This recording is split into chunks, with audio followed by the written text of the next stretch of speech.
दादा माझे खूपच लाड करायचा. माझं वय 18 होतं. माझ्या आईबाबांना वेळ मिळावा म्हणून मी दादाच्या खोलीत झोपू लागले. मी कॉलेजला जाताना सुद्धा तो मला सोडायला यायचा. एके दिवशी तर तो मला कॉलेजमधून लवकर घेऊन आला आणि घरी येताच मला खोलीत घेऊन आला आणि तिथेच त्याने माझं नाव रुपाली. मी माझ्या आईसोबत राहते. मी लहान असतानाच माझे बाबा गेले. घरची सगळी जिम्मेदारी माझ्या आईवर येऊन पडली. माझे बाबा मोठ्या पदावर नोकरीला होते आणि माझ्या आईला त्यांच्या जागेवरच नोकरी लागली. माझ्या आईचं ग्रॅज्युएशन पूर्ण झालेलं होतं आणि त्या शिक्षण झाल्यामुळेच तिला बाबांच्या जागेवर नोकरी करता आली आणि त्या गोष्टीचा लाभ घेता आला आणि म्हणूनच आम्हाला कोणत्याही आर्थिक गोष्टीमध्ये काही अडचण आली नाही.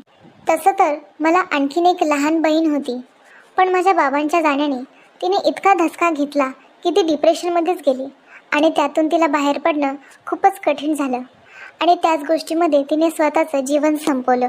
आणि त्यामुळेच माझ्या आजी आजोबांना असं वाटतं की तिच्या जाण्याचं कारण माझी आईच आहे, कारण ती नेहमी म्हणत असते हिने माझ्या मुलाला खाल्लं आणि माझ्या नातीला सुद्धा. त्यामुळेच माझी आई तिच्या सासरच्या लोकांसोबत राहत नाही. आम्ही दोघे वेगळ्या राहतो. आम्ही त्यांच्यासोबत राहत नाही कारण माझी आजी आईसोबत सारखी भांडण करत असते.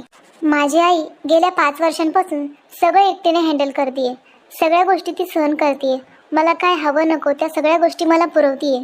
माझी आई बाबांच्या ऑफिसमध्ये आता चांगली रुळली आहे. असंच एक दिवस रविवारच्या दिवशी माझी आई ऑफिसमधल्या एका व्यक्तीसोबत घरी आली होती. कदाचित ते माझ्या बाबांचे चांगले मित्र होते आणि आईच्या ऑफिसमधले एम्प्लॉई होते. आई त्यांच्यासोबत हसून खेळत बोलत होती आणि काय माहीत त्यांना इतकं खुश पाहून मला किती आनंद होत होता, कारण मी माझ्या आईला इतक्या वर्षांनी इतकं मोकळं हसलेलं बघितलं होतं. आई एवढी खुश मला कधीच दिसली नव्हती. तिच्यामुळे माझ्या चेहऱ्यावर स्माईल आली होती. त्यांच्या गप्पा चालू असताना तेवढ्यातच आईने मला त्या व्यक्तीसोबत ओळख करून दिली. ती म्हणाली, हे निलेश सर, हे तुझ्या बाबांचे चांगले मित्र आहेत आणि मला नोकरी लागली तेव्हासुद्धा यांनीच मला खूप जास्त मदत केलेली आहे. मग मी सुद्धा हाय हॅलो एवढंच बोलले, कारण त्यांच्याशी काय बोलावं हे नक्की मला समजतच नव्हतं आणि म्हणूनच मी लगेच माझ्या रूममध्ये वर गेले. मग माझ्या आईने त्यांच्यासाठी चहा व नाश्ता बनवला. मला कॉफी प्यायची होती, पण मला आईला आवाज देऊन डिस्टर्ब करायचं नव्हतं, म्हणून मग मी स्वतःच किचनमध्ये जायचं ठरवलं. पण खाली जात असताना मला त्यांच्या गप्पा ऐकू आल्या. ते दोघंसुद्धा बोलत होते की काय वाटतं निलेश तुम्हाला, माझ्या मुलीचा या सगळ्या गोष्टीला होकार असेल का? मी विचार केला, आईला माझ्या होकाराची काय गरज पडली नक्की? काय बोलत आहे आई? तेवढ्यातच निलेश म्हणाला, हो, ती खूप समजूतदार वाटते मला. तिला काहीच अडचण नसेल या गोष्टीला. मला राहवलंच नाही. मी आईच्या समोरच गेले. मी आईला विचारलं, आई, माझ्या होकाराची तुला काय गरज पडली आहे? तुला जे करायचं ते करू शकतेस तू, कारण तू काही जरी केलंस तरी ते योग्यच असतं, माहिती आहे मला. पण त्या दोघांच्या गप्पा मात्र वेगळ्याच होत्या आणि मी मात्र वेगळंच बोलत होते. तेवढ्यातच निलेश म्हणाले, आम्हाला दोघाला तुझ्याशी खूप महत्त्वाचं बोलायचं आहे, पण त्याआधी मला तुझ्याशी एकट्यात बोलायचं आहे. चालेल का तुला?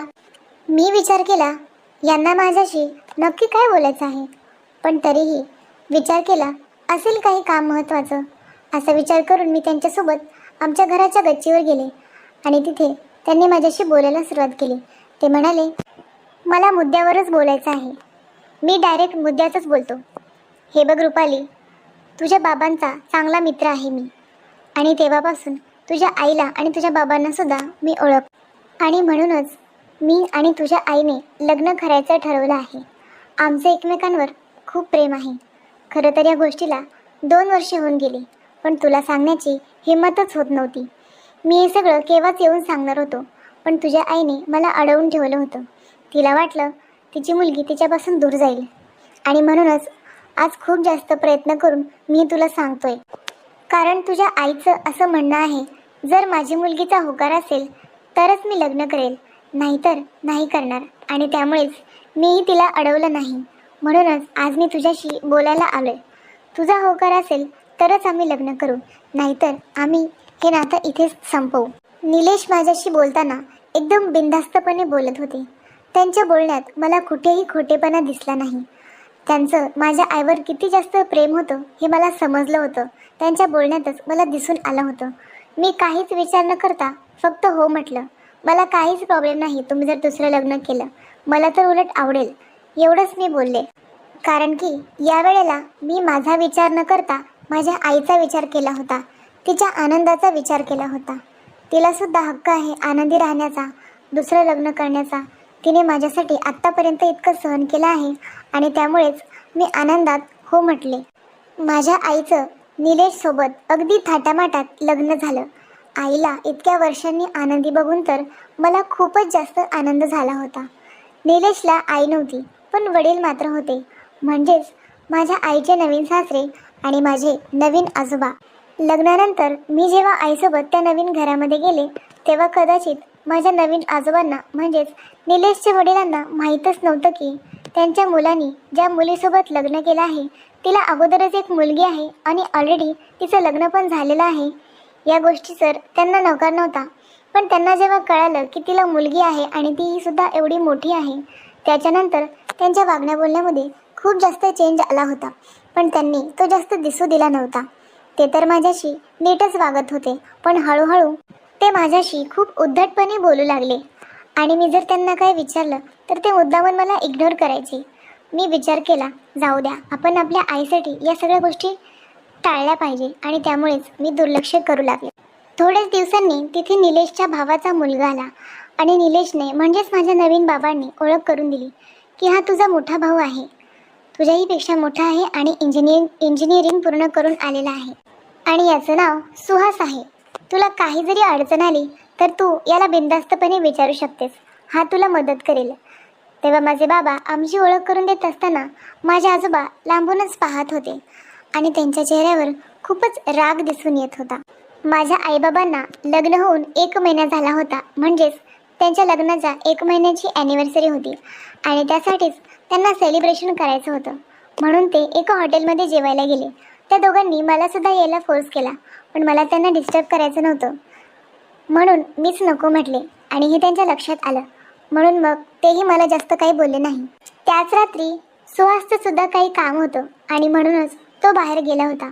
पण त्याने जाताना मला सांगितलं होतं की दार लॉक करू नकोस, माझं काम लवकर झालं तर मी लगेच येईल. एवढे बोलून तो गेला आणि माझे नवीन आजोबा हे घरातच होते.